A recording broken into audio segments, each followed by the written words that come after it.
Gaddafi has destroyed our country, and now we can test the freedom.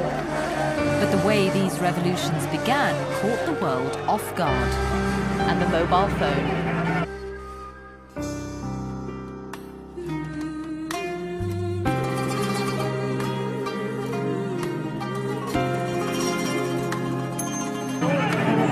For the first time in history, world-changing events were recorded hour by hour by the man and woman on the street. A unique filmed record now exists, charting the downfall of tyrants in Tunisia, Egypt and Libya. Somebody had to show the outside world what was happening.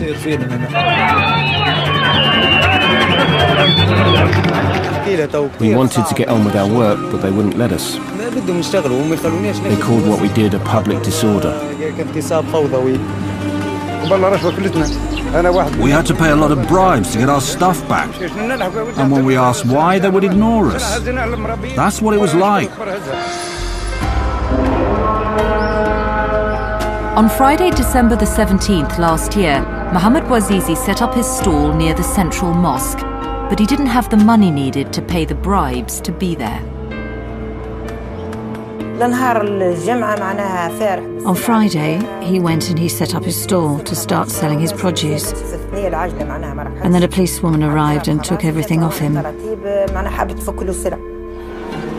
As the tension mounted, a crowd started to gather.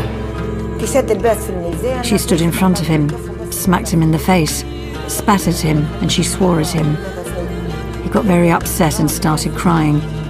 And the other police officers were kicking him in the shins.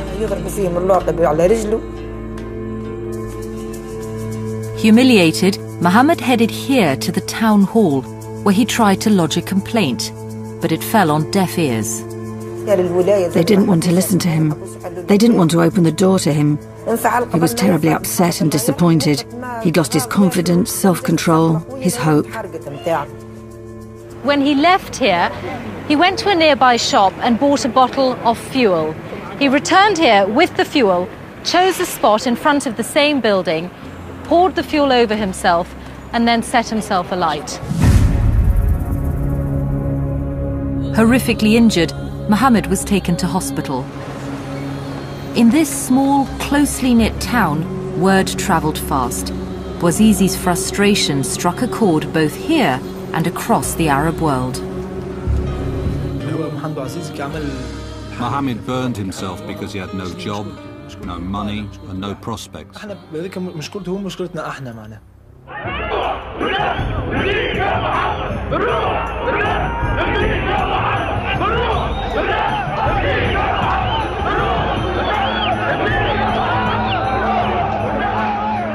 Demonstrations were almost unheard of in Tunisia, but in every protester's pocket was a tool to show the world what happened: a mobile phone. But despite the rarity of the events in Sidi Bouzid, Tunisian state television reported nothing of what was happening. Somebody had to show the outside world what was happening. As the battle intensified, they made sure that they captured the evidence.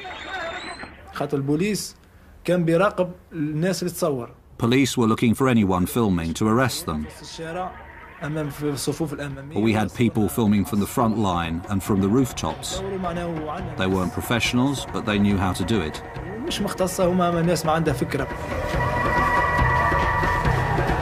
Filming from hidden vantage points, they got shots from every angle.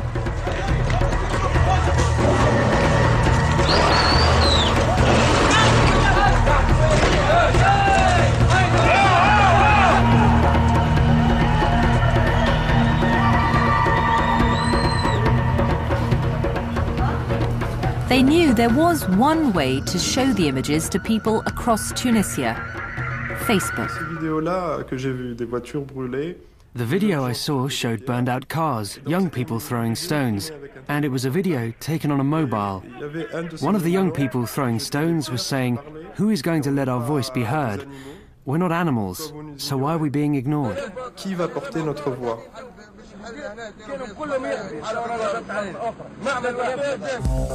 On the face of it, Slim Amamou and his friend, computer engineer Aziz Amami, had little in common with the fruit sellers of Sidi Bouzid.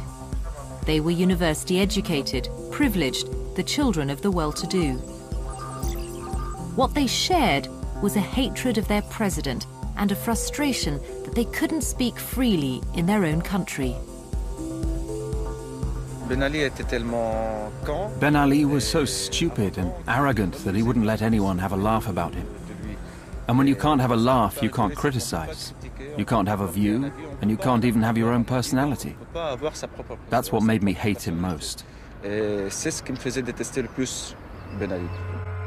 Ben Ali liked to portray himself as a modern, enlightened leader, but in reality he was one of a cluster of dictators controlling the Arab world, including Hosni Mubarak in Egypt, Muammar Gaddafi in Libya, and Bashar al-Assad in Syria.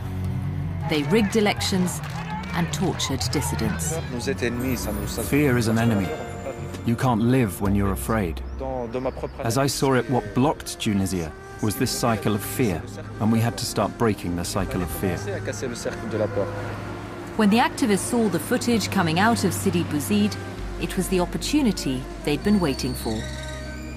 And for me, that really changed everything. It was truly the trigger for direct confrontation. Slim and Aziz posted the videos on their own Facebook pages. It didn't take long for them to go viral. And the videos were broadcast on the internet and social networks at lightning speed, at a speed that was uncontrollable. Within days, the phone footage was picked up by the Arab satellite channel Al Jazeera and was being seen across Tunisia. Copycat demonstrations now broke out close to Sidi Bouzid in the southern towns of Kasserine and Medellin.